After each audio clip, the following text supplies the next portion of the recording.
All right, let's talk about a decision that can literally make or break a company: strategic capacity management. Get this right, and you are golden. Get it wrong, and, well, you're looking at a total disaster. So let's dive right in. Okay, so picture this. You're Tesla. You've just unveiled the Model 3, and the world goes absolutely nuts for it. You get a mind-blowing 350,000 pre-orders. The money's just pouring in. This is the best day ever, right? Well, maybe.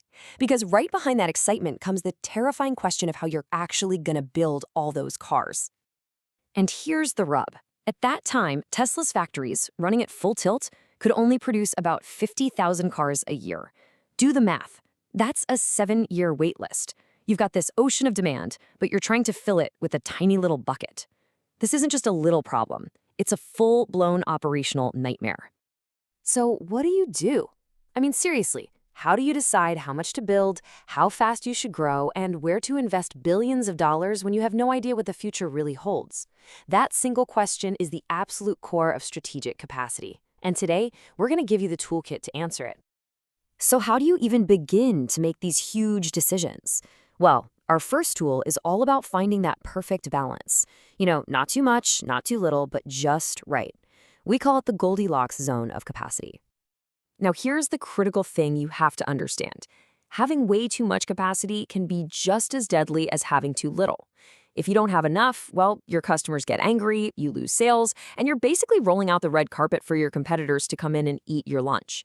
But if you have too much, you are just burning cash on empty buildings and machines that are sitting idle, sending your costs straight through the roof. The goal is to find your best operating level. Think of this as the ultimate sweet spot. It's the exact rate of output your facility was designed for to be most efficient. It's the point where your average cost to produce one single unit is at its rock bottom. It's like the perfect cruising speed for your factory, where everything is just humming along perfectly. And here's the cool part. You can actually measure how close you are to that sweet spot with a super simple formula. This is your first big workplace win. Just find your current output, divide it by your best operating level, and boom, you have your capacity utilization rate. Seriously, on your first internship, you can walk into a facility, find these two numbers, and tell a manager exactly how efficiently their whole operation is running. That will get you noticed, I promise. Okay, so you figured out you need to grow, but how exactly do you do that? Let's get to our second tool, which is all about understanding the strategy behind your growth. This graph right here shows the two main ways to think about growth. That diagonal line, that's your demand forecast. Now the green line, that's a strategy of making big, infrequent jumps in capacity. Think building a massive new factory all at once. The brown line shows a more cautious path, smaller, more frequent additions.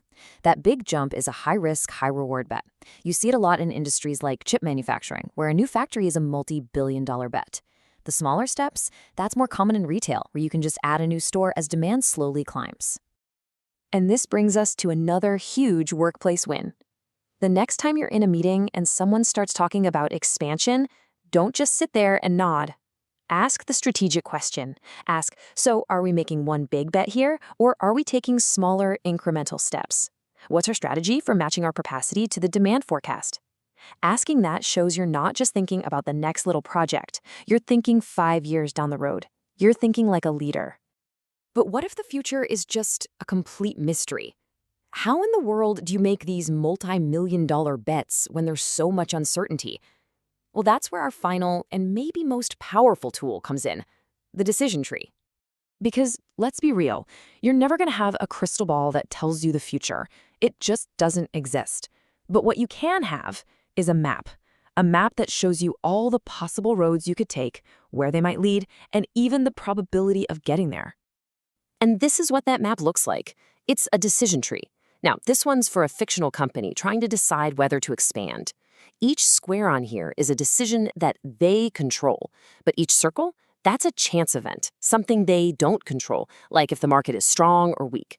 A decision tree forces you to put real numbers and probabilities on your gut feelings. It turns a chaotic, messy guess into a structured, logical decision.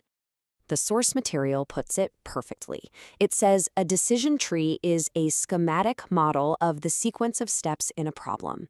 It doesn't get rid of the risk, not at all. But what it does is light up the path so you can see the consequences of your choices before you have to make them. So let's pull all this together. Because what you've just learned isn't just a few definitions to memorize for an exam. No, it's a completely new way of looking at the business world. You now have a real toolkit. You know how to find that Goldilocks zone to balance costs and keep customers happy. You know how to think strategically about growth, choosing between those big bets and the small steps. And you have a tool, a map, to navigate a future that's full of uncertainty. With just these 3 tools, you can now look at any company, whether it's Tesla or your local pizza place, and you can actually see its hidden engine. You can spot the fundamental trade-offs and the big bets that are driving its success or its failure. And let me tell you, that's not just a skill you pick up in a class. In the real world, being able to see and understand this stuff, that is a genuine superpower. So take this toolkit and use it. Ask those smart questions in your next internship. See the patterns that everyone else misses. Go optimize the world. Thanks for watching.